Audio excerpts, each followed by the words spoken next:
So my wife's got this Batman symbol. It just hangs on the wall, sits like that. It's got a little LED on it, so that when you turn off the light, and when you turn off the light and you turn it on, there it goes.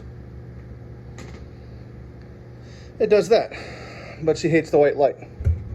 So what I'm gonna do today is remove all these white LEDs all the way around it, and we're gonna use a more traditional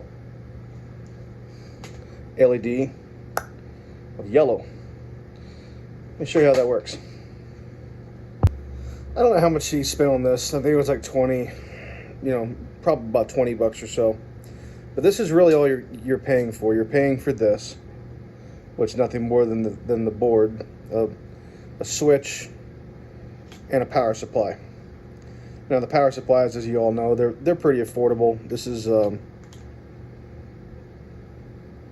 standard 5-volt, 150 milliamp power supply, and LEDs, which are obviously so cheap that you can buy them in a pack of, I think, 100 for, I don't know, $5.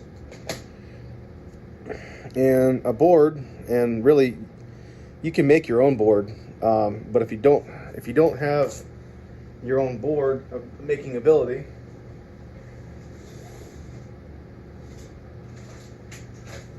let me go find those. Oh, here they are. You just go out and buy yourself a pack of these. Really simple, very affordable. They sell them everywhere in all kinds of different shapes and sizes. And you just make your own board, whatever circuit you want to build. All it takes is a little bit of solder and a little bit of time, a little bit of imagination. So what we're going to do is we're going to desolder each one of these LEDs. And as you guys probably know, they are polarized, so one side's positive, one side's negative. It's pretty easy to find out. Let me show you. So the easiest way to do it, if you have power available to you, like if the system still works, these terminals on here, let me turn it off so you can see it. Actually, let's bring it closer. These two terminals right there, each one has it. As you see, I went ahead off camera and just went ahead and just wrote down on the PCB what was positive, what was negative, because they are polarized. You hook them up backwards, they're not going to work. So you set your DMM to read voltage, and you come in and just touch the terminals. Positive, almost 3 volts. Now, if you do it this way, and it shows that negative sign on the multimeter, that means you got your leads reversed. So that's how you know which side's positive and which side's negative. And yeah, you can always just look at it and just trace all the copper padding underneath and determine what's what, but I trust the machine. So let's go ahead and desolder these. There's a couple ways to desolder. You can use these little plungers. I never could get this thing to work properly. Wasn't my cup of tea. I guess I didn't spend enough time trying to learn it.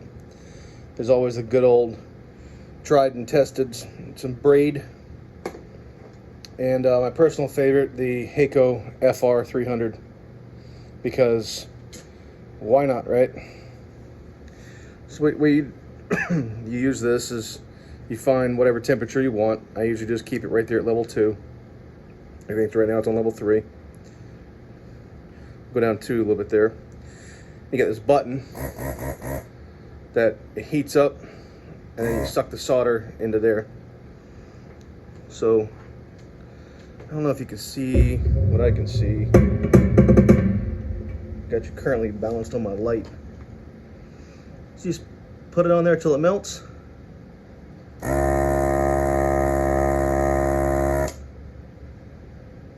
I think I just removed the pad. That's going to be a problem, but we can fix that.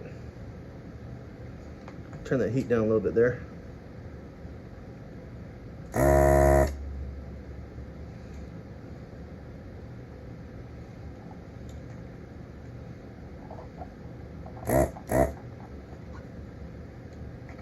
You're going to wiggle it back and forth, and eventually it pops off.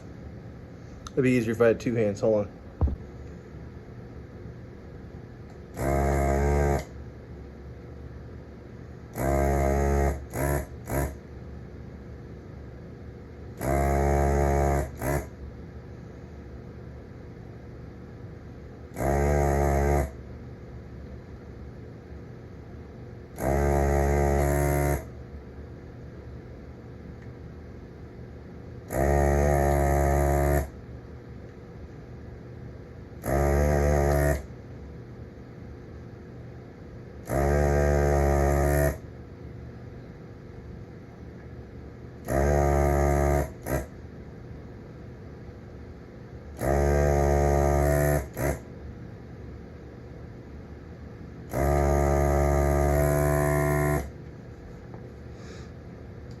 All right, let's go and turn that off.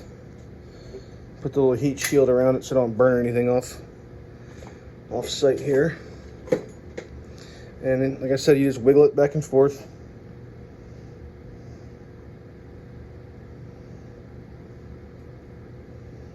Sometimes you can clip them and send them back through the other side of the hole. There we go.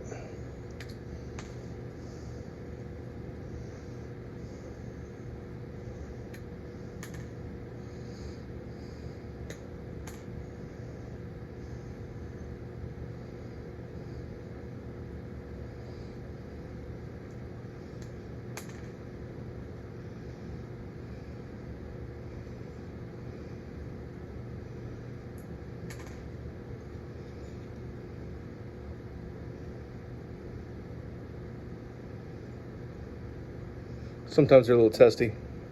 Hold on. So if they get a little bit testy with your flat cutters, just cut off that little dingus end there. It pulls out nice and easy. Inspect your pads.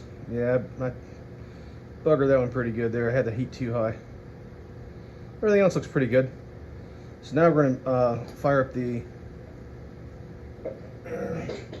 FX888D Heiko soldering iron. We're going to use our braid. We're just going to clean those pads up. And this process is so much easier if you got one of these pan vices. I got a few of these kicking around here. They're fantastic. This was actually given to me by a CB buddy of mine, naval CB buddy. He had it sitting on a shelf forever, and he goes, "Oh, I never use it." So what you're going on is you want your braid, get a little bit of flux or rosin flux. I put it in this handy dandy little squeeze bottle to pinpoint it. I got my Heiko set for 750 Freedom units. Just heat it up and it attracts it right to the braid. I've already done those.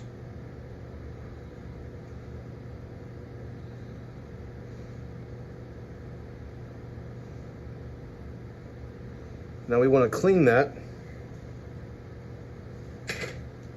Ow. And smack ourselves in the head with our other light that's over there. And I got to find a brush. All right, so now we got our 99.9% pure, awesome isopropyl alcohol. There are better chemicals for this purpose, but this stuff works pretty good for me. You just don't want to wipe off all your positive marks. I guess it doesn't really matter at this point because now I already know which one it is.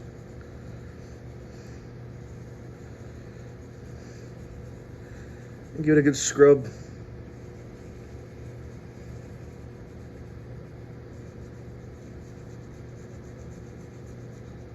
And then with a nice cloth rag that I don't know where my wife put it.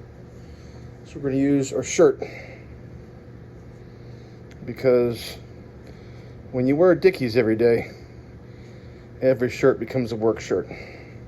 And a work shirt is also called a rag.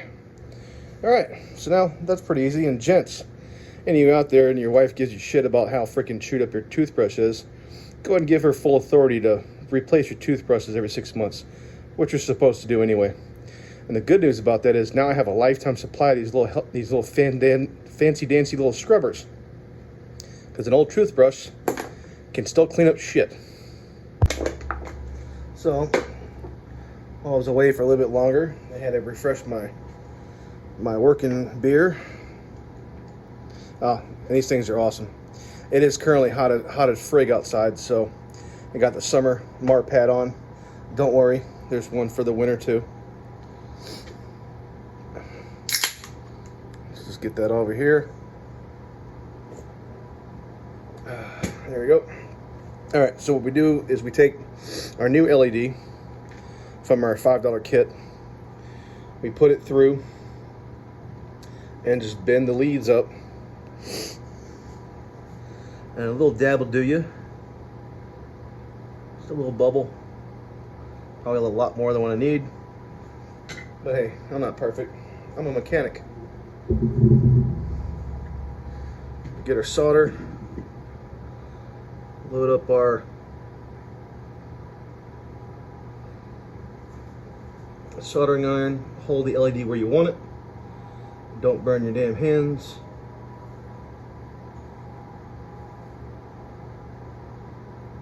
And don't create a bridge. All right, I'm gonna repeat that process until we get to the point where I have to repair that pad. That's gonna be something special. So I'll be back in a second. I'll probably be done with about half this next beer, and we'll continue this in a moment. All right, so like I said earlier about them being polarized, your long one's gonna be your positive and the short one's gonna be the negative. And the way you'll check that is with your DMM. Now this particular board doesn't have all the fancy doodads and so forth in it that separates the individual circuit traces. So sometimes you can't do this, but on this particular one you can. So I'm gonna check for all my positives. I'm just gonna hook onto one. I'm gonna choose that guy because I'm right-handed.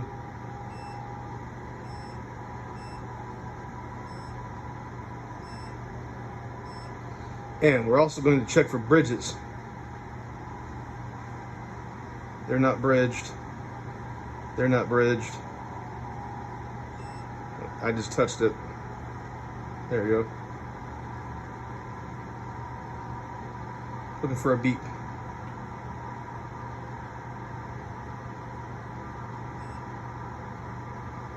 See that? So I did not create a bridge on any of these. And to get rid of the oh yeah, I got to do the continuity check for all the grounds. Maybe the ones to the right.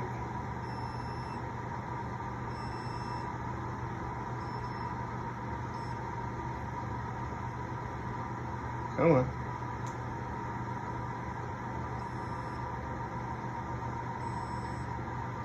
So there you go. And we just cut our little spines off. It's okay to get a little bit low. After all, it's all soldered. You don't want too much of a porcupine sitting here. There's no need for it.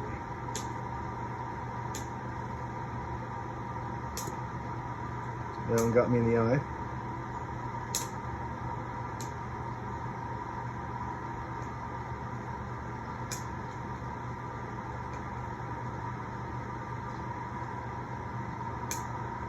All right, now the next step is I think that pad is still good enough that I think I can use it. It's not completely buggered. It still has some of the pad left. So I'm gonna go ahead and go for it. And if not, I'll show you how to do a repair. All right, give me a second. All right, success. There was enough pad there. So I can grab continuity with the negatives, continuity in the positive, and there is no bridge. Again, we're going to snip off the extra, just like so. Give it a real good scrubbing.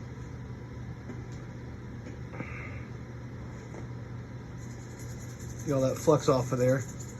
I read once, I don't know if it's true, and you guys can probably tell me if it is or if it isn't, but I heard that if you leave the flux on the board, it acts like an acid, and over time it could damage the circuit. I either read that, maybe I watched a video once, something. And like I said, the rubbing alcohol isopropyl, like 99.9%, it's pretty good stuff. Use our patent pending t-shirt here as a rag, but yeah, there's stuff out there that leaves pretty much no residue. Maybe it's the flux that I use. It's kind of sticky after, when you're done, and it's a little bit sticky even though it's all cleaned off, but at least there you go. So let's put some power to it. Oh crap, I gotta hook that up, hold on. And I still have my Heiko desoldering gun hooked up to it. So now that the power's on or plugged in, let's see if it works. Ha! Now they're not super bright, but as you see, if you're looking down the barrel of the LEDs, they're a lot brighter, and this is supposed to shine out along the wall. So it's really not supposed to glow completely this way, but more that way, because you want it to throw on the wall. So I'm gonna call it a success. We're gonna bolt this thing back together and find a nice dark spot to test it out in. So we're gonna use this backdrop, my deep freezer, because I just finished building all my walls, and I'm not trying to put a thumbtack in there just to show this thing off. But yeah, I'm gonna say that it's gonna work out pretty well. It's got decent throw, as you can see on the wall right there. And step away from it a little bit. Yeah, I'm gonna call that a win. All right, you got any questions about how I did anything? You want to see something else in the future? Let me know. If you want more detail, let me know. Just write it down there in the comment section, and once I figure out how to use this whole YouTube thing, I'll be able to respond to you. All right, see you later.